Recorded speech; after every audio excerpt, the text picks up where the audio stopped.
पण मी एवढंच सांगतो की या 10 एकर जागेमध्ये या ठिकाणी विदर्भामधलं सगळ्यात मोठं विपश्यना केंद्र या ठिकाणी उभारणार आहे आपण, आणि 51 फूट उंच अशी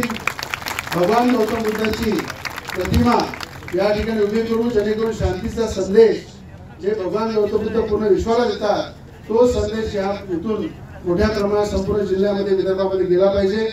त्याचप्रमाणे सगळ्यात उंच भारतरत्न डॉक्टर बाबासाहेब आंबेडकरांचा पुतळा सुद्धा इथे उभारू, आणि त्याचसोबत वाचनालय, ध्यान केंद्र आणि जवळपास 500 मुला मुलींसाठी एक चांगलं वसतिगृह, ज्याच्यामध्ये ग्रामीण मधून विदर्भातून आलेल्या मुला मुलींसाठी शिक्षणासाठी राहण्याची व्यवस्था नसते। बाबासाहेबांनी सांगितलं वाचाल तर वाचाल,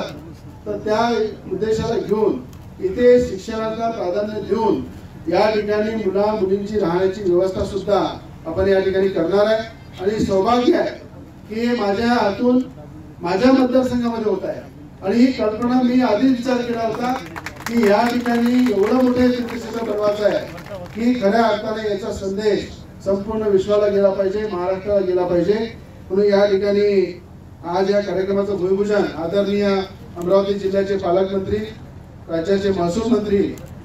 साहेबांचं, बावनकुळे साहेबांचा कोणताही प्रोग्राम होता, पण त्यांनी म्हटलं हा कार्यक्रम आहे मी येणार, म्हणून त्यांनी बाकीचे नागपूरचे काही कार्यक्रम बाजूला ठेवून आपल्या या कार्यक्रमासाठी स्पेशल आले। त्याबद्दल मी त्यांचं मनापासून धन्यवाद मानेन की या कार्यक्रमाला त्यांनी उपस्थित दाखवली। आणि या ठिकाणी भटकर साहेब आपले या ठिकाणी उपस्थित आहे, आरडी साहेब, त्यांचे मी अभिनंदन करेन की सातत्याने ते पाठपुरावा करतात। आणि या ठिकाणी कलेक्टर जे अमरावती जिल्ह्याचे ज्या पद्धतीनं दादासाहेब रवीचं स्मारकासाठी कलेक्टर साहेबांनी मेहनत केली, राज्याच्या मुख्यमंत्र्यांनी पुढाकार घेतला आणि कलेक्टर साहेबांनी त्याला पूर्ण पाठपुरावा करून ते स्मारक आपल्या सगळ्यांसाठी त्या ठिकाणी उभं केलं, त्याबद्दल कलेक्टर साहेबांचं मी अभिनंदन करेन। आणि त्याच पद्धतीनं बाजूला हनुमानगडी आहे, आणि हनुमानगडीमध्ये सुद्धा बजरंगबलीची सगळ्यात उंच मूर्ती त्या ठिकाणी काम चालू आहे, त्याच्यासाठी सुद्धा कलेक्टर साहेबांनी पुढे येऊन त्याचा आराखड्याला पुढे केलं, आणि त्याला सुद्धा मोठ्या प्रमाणात निधी आदरणीय पालकमंत्र्यांनी सुद्धा त्या ठिकाणी उपलब्ध करून दिला, त्याबद्दल मी दोघांचे अभिनंदन करीन। मला असं वाटते की आज हा कार्यक्रम आपल्या सगळ्यांच्या हृदयातला आहे, आणि रवी नाना जे बोलते तेच करते हे मला सगळ्यांना माहिती आहे। इरविन चौकाच्या प्रश्नासाठी मी